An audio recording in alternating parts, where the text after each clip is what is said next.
Okay, in this video we're going to take a look at the concepts of short-term interest.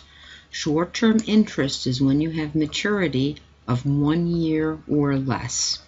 Now let's take a look at our basic interest formulas. The basic interest formulas, which can be used for all loans of 1 year or less. To calculate the interest, we take the principal, multiply it by the rate, and then multiply it by the time factor. I'll explain all of those in a few moments. And then to calculate the maturity value, you're going to take the principal and add the interest. The principal is the amount at the beginning of the loan, so it is the amount borrowed or loaned at the beginning of the loan, and the principal does not include interest. The interest rate, by convention, is always quoted on an annual basis. So therefore, the principal times the rate is the interest that you would earn or pay if you invested or borrowed for 1 full year. Now this is important. Sometimes people try to fool you, so they'll tell you, oh, you're only paying 2% per month. Since a rate is always quoted on an annual basis, if somebody gives you an interest rate per month, multiply it by 12 before you even look at it, then you can evaluate the rate, because they're telling you a rate in non-standard units. If they give you a weekly rate, you have to multiply that by 52 before you even look at or evaluate the rate. And a daily rate, you'd have to multiply by 365. And then, because we're dealing with terms of 1 year or less, the time factor becomes what fraction of a year was the money either borrowed or loaned. Now, let me give you an example.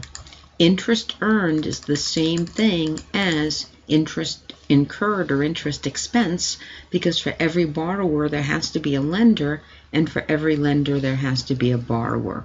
So let me show you an example of how this would happen if I loan my friend $2,000 at 5% interest for 8 months. Now, at the time that I loan my friend interest, she owes me $2,000, and I'm out $2,000 in cash because I gave it to her. So I will debit note receivable for $2,000 and credit cash for $2,000. Meanwhile, my friend is very happy because she gets my cash, so she debits cash for $2,000, but she now owes it to me. She now has a liability, so she credits note payable for $2,000. At maturity, we're going to use the two formulas that I showed you above. The interest is the principal times the rate times the time, and the maturity value is the principal plus the interest. So at maturity, both of us would take the $2,000 principal, multiply it by the 5% annual rate, and then multiply it by the time factor. 8 months would be 8/12 of a year, so we would use the fraction 8 divided by 12. And we would calculate that I would have earned $67 in interest, and my friend would have incurred $67 in interest. Therefore, the maturity value becomes the amount borrowed of $2,000 plus the interest of $67.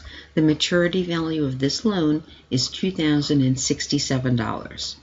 So when the 8 months are over, my friend is going to pay me back $2,067. $2,000 goes to pay back the original loan, and $67 is the interest that I earned by loaning her my money for 8 months. On the part of my friend is going to debit note payable for $2,000, because when she pays me the $2,067, she's not going to owe me the $2,000 anymore. She's going to have a cost of borrowing of $67. That's going to be a debit to interest expense, and she will spend a total of $2,067 in cash. So notice, me as the investor, I give out a smaller sum of money and receive back a larger sum of money. The difference between what I give out and what I get back is my interest income. For my friend, she receives a smaller amount of money, pays back a larger amount of money, and the difference between what she pays back and what she had received at the beginning is her interest expense. Hopefully that makes the journal entries for short-term loans a little bit clearer. Now, let's take a look at what happens if we pass a year end and we need to accrue some interest. So, if you pass a year end, or if you do a month-end closing or a quarter-end closing, you will need to accrue all of the interest that you have earned since the last time you did your closing, and all interest incurred again since the last time you did your closing. So let's do the same example as above, but let's assume that the loan was granted on 10/31/2013. So at 10/31/2013, I would debit note receivable for $2,000 and credit cash for $2,000 because I would be giving $2,000 or loaning $2,000 cash to my friend. My friend would debit cash for $2,000 and credit note payable for $2,000. Now, when we get to December 31st, 2013, the money isn't due for another 6 months, but again we have a year-end closing.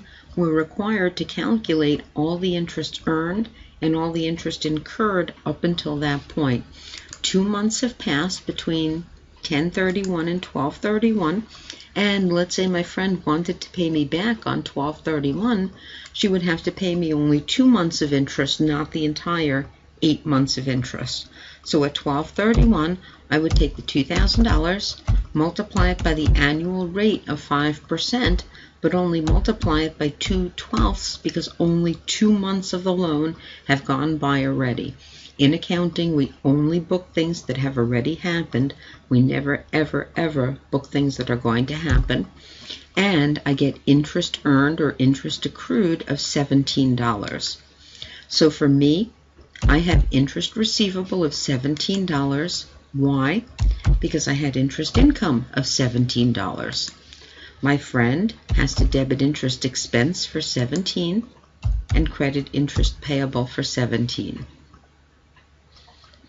Now, when we go to maturity on June 30th, 2014, what we're going to have to do is calculate the amount of interest earned in 2014 because the entire 8 months is now no longer interest income. We've already shown part of it as interest income, so we have to show just the remaining 6 months. So I'll calculate the total interest earned by taking $2,000, multiplying it by 0.05, the annual rate, and multiplying it by 8/12, the total term of the loan. So for 8 months, I have earned $67. My friend has incurred $67. The maturity value is still $2,000 plus $67, so my friend still has to pay me back $2,067. But now I can calculate the amount of interest earned in 2014. I earned $67 of interest total. Of that, $17 was earned last year, so therefore the remainder, $50, is earned this year. So me, at maturity, my friend physically pays me back $2,067, the original principal plus the total interest earned. So I debit cash for $2,067. That pays back the original $2,000 that she borrowed from me. That's now zeroed.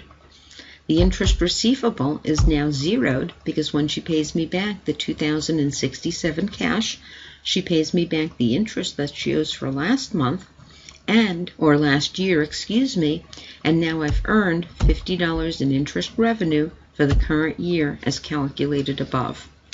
For my friend, paying me the $2,067 pays back the original $2,000 she borrowed.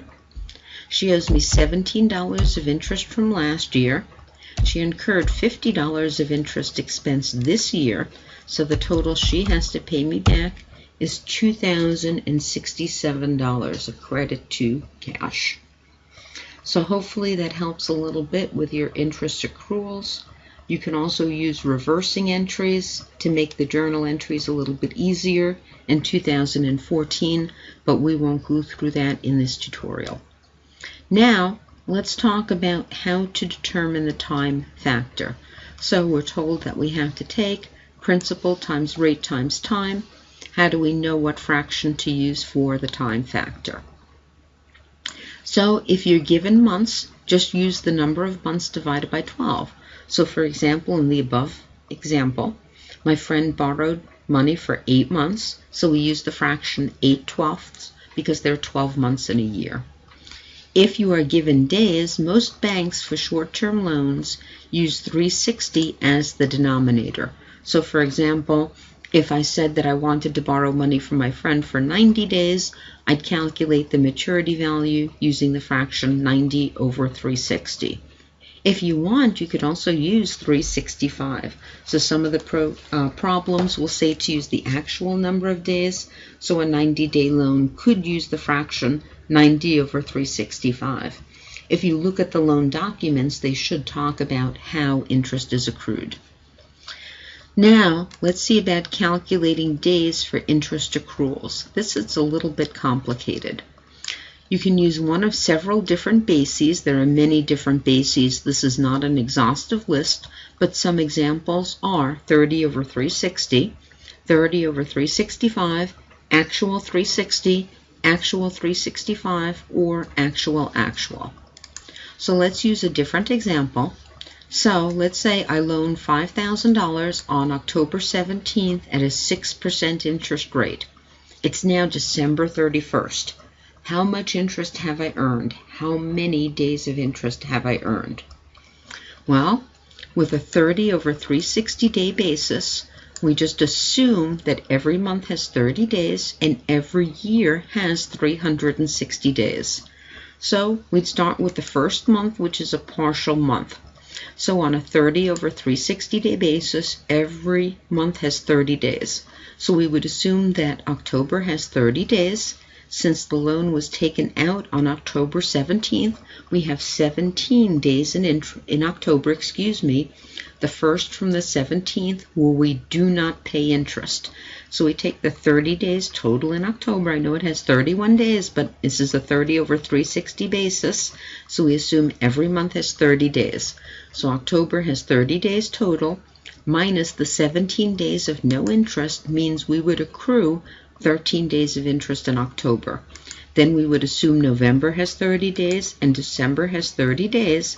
So on a 30 over 360 day basis, we'd use 73 days, and our fraction would be 73 divided by 360, because again, this is a 30 over 360 basis.